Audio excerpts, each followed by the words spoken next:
জনজীবন স্বাভাবিক হওয়ায় রাজধানী থেকে দূরপাল্লার বাস ছেড়ে যাচ্ছে। মহাখালী বাস টার্মিনালের পরিস্থিতি জানাচ্ছেন সহকর্মী সুফিয়ান ফারাবী।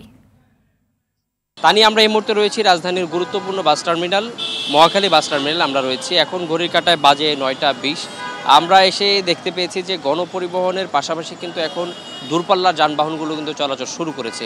নির্দিষ্ট একটা সময়ে কিন্তু দূরপাল্লার যানবাহনগুলো চলাচল করছে এবং অন্যদিকে সকাল 8টা থেকে বিকাল 5টা পর্যন্ত কিন্তু কারফিউ শিথিল থাকছে, যার ফলে কিন্তু অভ্যন্তরীণ আন্তজেলা গণপরিবহন এবং দূরপাল্লার গণপরিবহন দুটোই কিন্তু চলছে।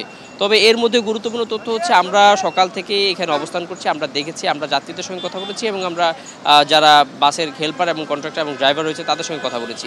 তারা আমাদেরকে যেমনটি জানিয়েছেন যে পর্যাপ্ত পরিমাণ গাড়ি রয়েছে, গণপরিবহন রয়েছে এবং রাস্তাও মোটামুটি ফাঁকা রয়েছে, যানজট মুক্ত রাস্তা রয়েছে। নগদের কাছে সব গ্রাহকই প্রিয়, তাই তো সারা দেশে ক্যাশ আউট চার্জ সবচেয়ে কম। কিন্তু তবুও কিন্তু আমরা দেখতে পাচ্ছি যে সাধারণ মানুষ কিন্তু সেভাবে আসেনি, যার কারণে যাত্রীর সংখ্যা কিন্তু একেবারেই কম।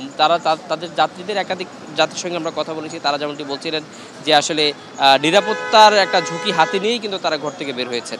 একদিকে কারফিউ চলছে, অন্যদিকে আগুন সন্ত্রাস চলছে, যার কারণে তারা আসলে ভীত সন্ত্রাস যে ঘর থেকে বের হবেন কিনা। এবং সেই সাথে আরেকটি বিষয় থেকে যায় যে আসলে এই সময়টা যেহেতু একটু বিভিন্নভাবে আসলে একটা কঠিন সময় যাচ্ছে, তাতে কেউ ঘর থেকে আসলে বের হতে চাচ্ছেন না। আমরা এমনও দেখেছি যে বেশ কয়েকটি গাড়িকে দেখেছি যার সিট আসন সংখ্যা ইন টোটাল 50টিরও বেশি, কিন্তু তারা কিন্তু 4 থেকে 5 জন যাত্রী পেয়েছেন, কোথাও একজনও যাত্রী পেয়েছেন এমনও গাড়ি আমরা দেখেছি। সেই একজন যাত্রী নিয়েই কিন্তু ওনারা যাত্রা করেছেন এবং গন্তব্যে তারা পৌঁছানোর চেষ্টা করছেন।